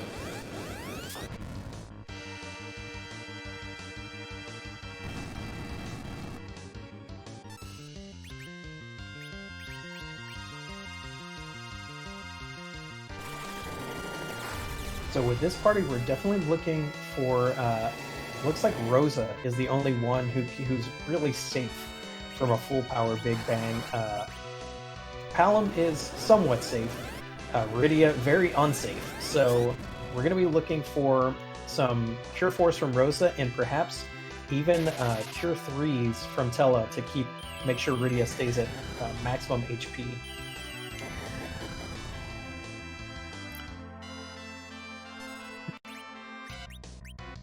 The damage output from those spells is pretty high. I think he's counting on just getting through this without seeing many big bangs. Might not even see another one. Yeah, reflect strats are very, very effective because you effectively skip half of Zeromus's HP pool. He's scripted to refill his health at a certain point, but reflected spells do not advance enemy scripts, so you can basically kind of trick the game into just making him die immediately. Yeah, and these rolls, I don't think I've seen one less than 8,000. This is a high-powered party. And I think it just shows you what a great call that was, getting rid of even a Cecil with an X-Cal, because he knew that he had all his power. Yeah, I mean, at this point, DShmoo knew he was going to do reflect strats. Yes, you could go a little hybrid to speed it up, but at that point, Cecil's a liability both because of the agility anchoring and because he might accidentally trigger the refill if you don't get him undeserved. Yeah. We see a shake, but perhaps we're going to push through another phase with this nuke.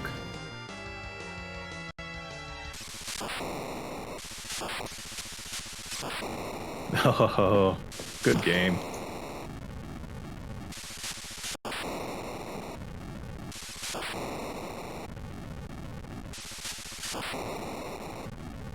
Yeah, that's it for DShmoo, just coming in 11 minutes after bigdunka.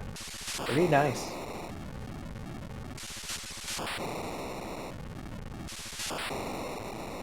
Yeah, considering the routing choices, that's a pretty good second place for Again, just showing you the power of that gamble that he took with the Edward, and then Pain Man having the goods. Yeah, you know, it's a little heartbreaking to lose your magma route spot by just an 11-minute margin, but you know, well fought from DShmoo, and we'll see if we can bring him in for an interview here shortly.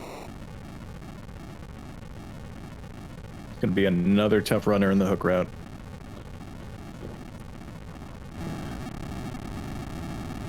Now, for all of our viewers out there, while we're waiting for DShmoo, definitely check it out. Keep watching the tournament. We are having multiple restreamed races every day. Not to mention, there are so many races that we are unable to restream. There's just way too much free enterprise going on. Hang out in the general chat, voice chat of the Discord channel. There's lots of people hanging out there discussing current races. They're using Khadgar to multi-watch even the non-restreamed races. It's been a fun time all around. Yeah, there's been. If you love free enterprise, we're at kind of the beginning of months of outstanding races, and there are 4 on the schedule tomorrow. Yeah, you can be a free enterprise glutton with what's coming out.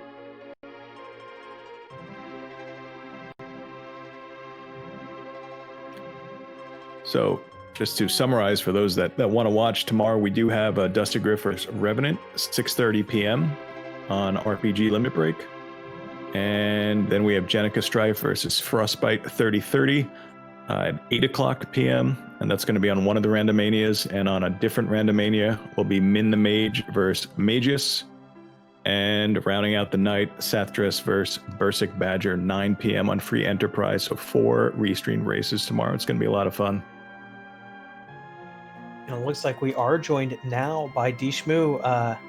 Shmoo, how did you feel? What was going on at that first Zeromus fight? As I told Scala, I was blindsided by the amazingness of the sprite. And, you know, knowing I had already lost the match, I just got a little sloppy. My turn order wasn't properly set up. And yeah, I just wasn't thinking through what I was doing. But the second time, I just organized it a little better and went off without a hitch. So I was much happier that second time. Yeah, that was pretty smooth application of reflex strats to quickly get through. The temp job is, yeah, were you tempted to try to walk up to it to talk to it again?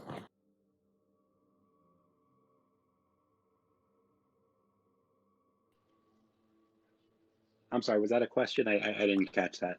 I guess it was kind of a silly rhetorical question. Maybe you'd be tempted to try to walk up to talk to it to validate your seed. No, I did talk to Jobdorf. I didn't go to Cave Magnus though, so not the hero of the people today, I guess.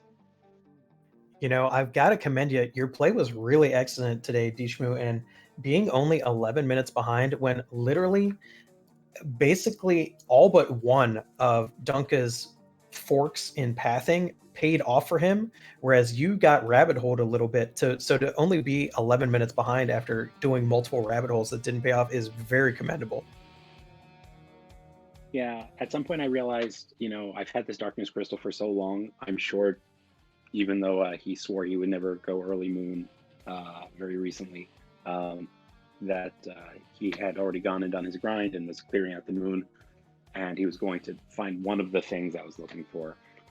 So playing from behind, I basically just asked myself, okay, well, what do I do now? I've got to get my grind done. So I ran up to the giant. Once the grind was done, I have 3 mages. Antlion was a joke. So there, you know, there was no problem with that. It took me took me a couple of tries to get through Golbez, and that was a bit of a time sink, just because he's so slow to fight because of his script. And yeah, but once I got that Reflecta, that was also pretty simple. He killed himself rather quickly. But unfortunately, I had a small error there and decided to get my Reflect up on Cecil. And he got way too much experience. So when I saw that Eddie, I'm like, okay, not only am I taking this Eddie and dropping Cecil, because that's going to fix all my anchoring problems, but now I actually have a way to defeat DKC at Levia. So, yeah, like I figured, okay, I'm behind.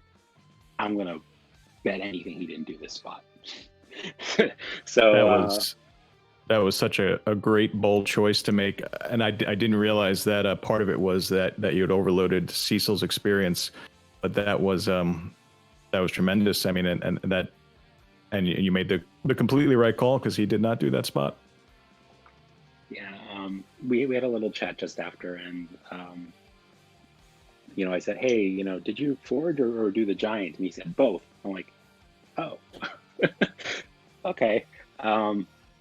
Yeah, those two objectives are just so, you know, on balance, time consuming that, you know, I didn't anticipate that that he would have done both. But as it turned out, I didn't have to go to the moon at all, which kind of worked out for me. If my execution had been a little bit better, for instance, if I hadn't taken those 2 wipes at Dark Elf, or if I had gotten through Golbez the first time, then that first Z fight probably would have been about the same time as bigdunka's.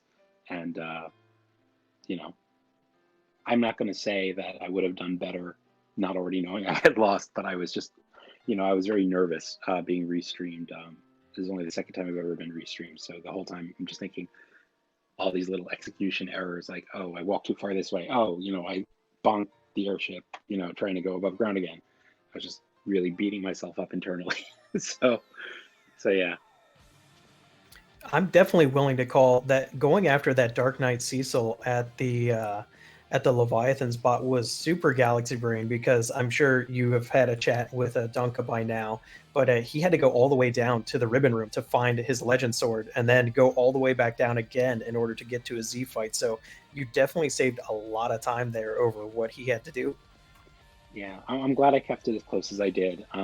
You know, bigdunka is a formidable opponent, and you know, notwithstanding that anything can happen in the randomizer, and you know, in this flag set there is a huge variance in what you see, you know, from jets to complete garbage fires as ground flyer,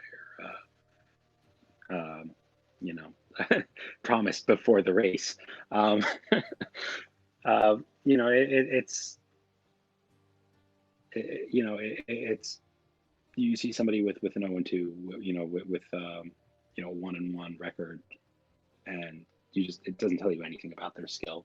And I've been impressed by every single race that I've watched. And let me just take this opportunity before I forget to thank all of my opponents, Team Cactuar, for excellent matches, and for everyone who has just been extremely entertaining being restreamed and playing and putting themselves out there, and for all the commentators and restream team and trackers, or restreamers I should say, and trackers.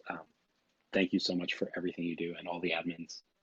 I am very grateful for this hobby, this wonderful, completely crazy, nostalgic hobby, and all the people involved with it. So thanks so much.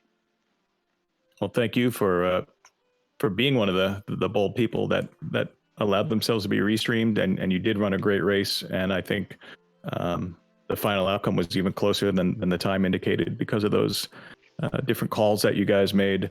Yeah, and your whole group did. That's a tough group, and you can see, you know, runners as skilled as you and bigdunka going 1 and 2 and heading to that hook route. Do you need time to decompress, or what are you thinking about as far as the hook route goes? Well, I definitely don't like my chances as compared to the Magma route.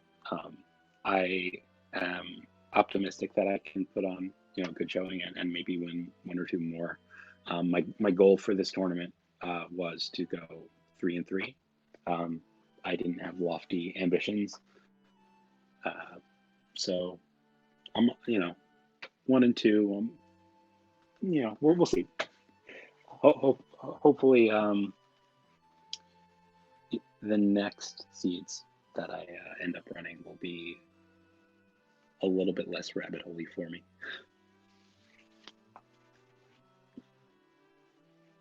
Cool. Well, thank you again, Shmoo. Is there anything else you'd like to say before we send everybody on their way tonight? Well, I've already thanked everyone under the sun, but just thank you guys again or you folks again for everything that you do, and thanks everyone who was watching.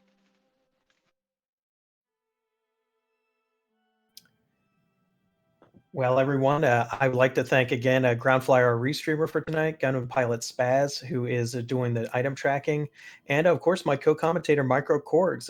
Corgs, what do we have next for our viewers? For us, I believe that we're going to be heading over to see a very skilled runner who just started a pickup race. I think we're raiding over to Penguinator, a skilled vanilla speedrunner and a very skilled Final Fantasy Free Enterprise player. Just so. So see you all over there and enjoy some more Free Enterprise action.